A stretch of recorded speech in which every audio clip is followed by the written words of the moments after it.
ചെയ്യലല്ലാണ്ട് വേറൊരു വയ്യൂല. അല്ലോ എന്റെ ബദ്രീങ്ങളെ, നിങ്ങൾ എന്താണ് കാണിക്കണേ? ആരെങ്കിലും വരണേ. അല്ലോ രസിക്കണേ. രക്ഷപ്പെട്ടു. ഞാൻ കരുതി സൂറത്ത് വെള്ള സാരി ഉടുക്കേണ്ടി വരും. എന്റെ ഗഫൂർക്ക, ആത്മഹത്യ ചെയ്യാൻ മാത്രം ഇപ്പൊ ഇവിടെ എന്താ സംഭവിച്ചേ?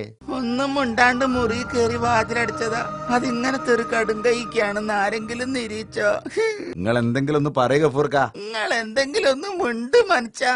അല്ലോ, എന്റെ ഗഫൂർക്കാന്റെ മുണ്ടാട്ടം കൂടി മുട്ടിപ്പോയി. ഇത് നമ്മൾ എങ്ങനെ സഹിക്കും എന്റെ റബ്ബേ? എപ്പോഴാ മൂപ്പര് ലാസ്റ്റ് സംസാരിച്ചത്? ഈ കഴിഞ്ഞ 21-ാം തീയതി പണിയും കഴിഞ്ഞ് മൂപ്പര് നേരെ വന്ന്, അതും കാറില് കോട്ടും സൂട്ടും ഒക്കെ ഇട്ട്. സാധാരണ 5:30 വരുന്ന ആളാണ്. അന്ന് 4 മണിക്ക് എത്തിയത്. എന്തേ ഗഫൂർക്ക നേരത്തെ വന്നതെന്ന് ചോദിച്ചപ്പോ മൂപ്പര് പറയാ, ഡിസംബർ 21 വൈകിട്ട് 4:40 ലോകാവസാനാണ് എന്ന്. അതുകൊണ്ട് കൂലി നേരത്തെ തന്നെ വാങ്ങി ഇങ്ങോട്ട് പോകുന്നതാണ് ഇന്ന്. ആഹാ, ലോകാവസാനം ഇല്ലാന്ന് അറിഞ്ഞപ്പോ മൂപ്പർക്ക് സന്തോഷമായി കാണൂലേ? ലോകാവസാനം ഇല്ലാന്ന് അറിഞ്ഞപ്പോ മുതല് പിന്നെ മൂപ്പര് മിണ്ടിയിട്ടില്ല. എന്ത് ചോദിച്ചാലും മൂളല്, അത്രേ ഉള്ളൂ. അല്ല, നമുക്കിപ്പോ ഗഫൂർഖാനെ ഒരു ഡോക്ടറെ കാണിച്ചാലോ? എന്നാലും എന്റെ ഗഫൂർക്ക, മൂപ്പര് മിണ്ടി. നിങ്ങക്ക് എന്താ പറ്റിയതിന്റെ ഗഫൂർക്ക? ലോകം അവസാനിച്ചിട്ടില്ലല്ലോ, അപ്പൊ സന്തോഷിക്കല്ലേ വേണ്ടേ? എന്ത് സന്തോഷം! ഡിസംബർ 21 വൈകിട്ട് ലോകം അവസാനിക്കുന്ന അറിഞ്ഞപ്പോ മുതൽ ഞമ്മക്കൊരു പൂതി.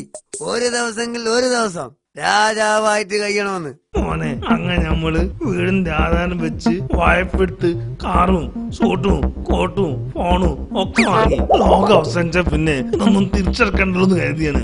ഇപ്പതാ ബാങ്കിന്ന് നോട്ടീസ് വന്നു തുടങ്ങി. വായ്പ തിരിച്ചടിച്ചില്ലെങ്കിലേ ഓരോ ജപ്തി ചെയ്യുന്നു. എല്ലാറ്റിനും നമുക്ക് പരിഹാരം ഉണ്ടാക്കാന്ന്. എന്തേ നിങ്ങള് ലോകം അവസാനിപ്പിക്കോ?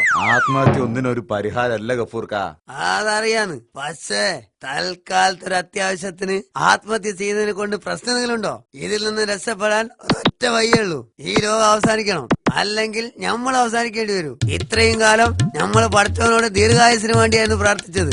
ഇപ്പം എങ്ങനെങ്കിലും ഒന്ന് ലോകം അവസാനിച്ച് കിട്ടണേന്ന് പ്രാർത്ഥിക്കേണ്ട ഗതികേടാണ് മോനെ.